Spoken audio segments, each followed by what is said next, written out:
व्यक्ति जो मृत्यु के करीब था, मृत्यु के पहले अपने बेटे को चांदी के सिक्कों से भरा थैला देता है और बताता है कि जब भी इस थैले से चांदी के सिक्के खत्म हो जाएं तो मैं तुम्हें एक प्रार्थना बताता हूँ, उसे दोहराने से चांदी के सिक्के फिर से भरने लग जाएंगे।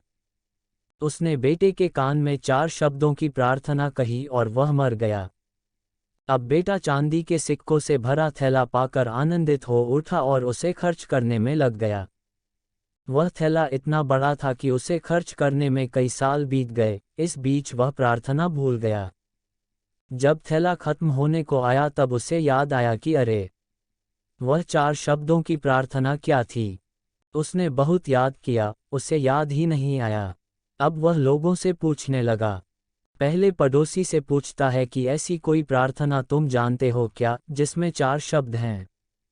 पड़ोसी ने कहा, हाँ, एक 4 शब्दों की प्रार्थना मुझे मालूम है। ईश्वर मेरी मदद करो। उसने सुना और उसे लगा कि ये वे शब्द नहीं थे, कुछ अलग थे। कुछ सुना होता है तो हमें जाना पहचाना सा लगता है। फिर भी उसने वह शब्द बहुत बार दोहराए, लेकिन चांदी के सिक्के नहीं बढ़े तो वह बहुत दुखी हुआ। फिर एक फादर से मिला, उसने बताया कि ईश्वर तुम महान हो। ये 4 शब्दों की प्रार्थना हो सकती है, मगर इसके दोहराने से भी थैला नहीं भरा। वह एक नेता से मिला, उसने कहा, ईश्वर को वोट दो। ये प्रार्थना भी कारगर साबित नहीं हुई। वह बहुत उदास हुआ, उसने सभी से मिलकर देखा मगर उसे वह प्रार्थना नहीं मिली जो पिताजी ने बताई थी। वह उदास होकर घर में बैठा हुआ था, तब एक भिखारी उसके दरवाजे पर आया। उसने कहा, सुबह से कुछ नहीं खाया, खाने के लिए कुछ हो तो दो। उस लड़के ने बचा हुआ खाना उस भिखारी को दे दिया। उस भिखारी ने खाना खाकर बर्तन वापस लौटाया और ईश्वर से प्रार्थना की, तारांकन, हे ईश्वर तुम्हारा धन्यवाद। तारांकन अचानक वह चौंक पड़ा और चिल्लाया कि अरे, यही तो वे 4 शब्द थे।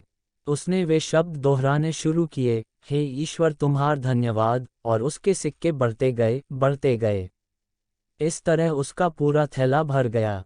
इससे समझे कि जब उसने किसी की मदद की तब उसे वह मंत्र फिर से मिल गया। हे ईश्वर तुम्हारा धन्यवाद। तारांकन यही उच्च प्रार्थना है, क्योंकि जिस चीज़ के प्रति हम धन्यवाद देते हैं वह चीज़ बढ़ती है।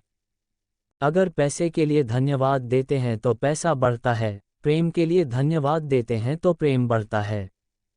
ईश्वर के प्रति धन्यवाद के भाव निकलते हैं कि ऐसा ज्ञान सुनने तथा पढ़ने का मौका हमें प्राप्त हुआ है। बिना किसी प्रयास से यह ज्ञान हमारे जीवन में उतर रहा है, वरना ऐसे अनेक लोग हैं जो झूठी मान्यताओं में जीते हैं और उन्हीं मान्यताओं में मरते हैं। मरते वक्त भी उन्हें सत्य का पता नहीं चलता, उसी अंधेरे में जीते हैं, मरते हैं। ऊपर दी गई कहानी से समझें कि हे ईश्वर तुम्हारा धन्यवाद। तारांकन ये 4 शब्द शब्द नहीं, प्रार्थना की शक्ति हैं। अगर यह 4 शब्द दोहराना किसी के लिए कठिन है तो इसे 3 शब्दों में कह सकते हैं, ईश्वर तुम्हारा धन्यवाद। तारांकन ये 3 शब्द भी ज़्यादा लग रहे हों तो सिर्फ एक ही शब्द कह सकते हैं, धन्यवाद। तारांकन आइए हम सब मिलकर एक साथ धन्यवाद दें उस ईश्वर को जिसने हमें मनुष्य जन्म दिया और उसमें दी 2 बातें, पहली सांस का चलना, दूसरी सत्य की प्यास। यही प्यास हमें खोजी से भक्त बनाएगी। भक्ति और प्रार्थना से होगा आनंद, परम आनंद, तेज आनंद। धन्यवाद।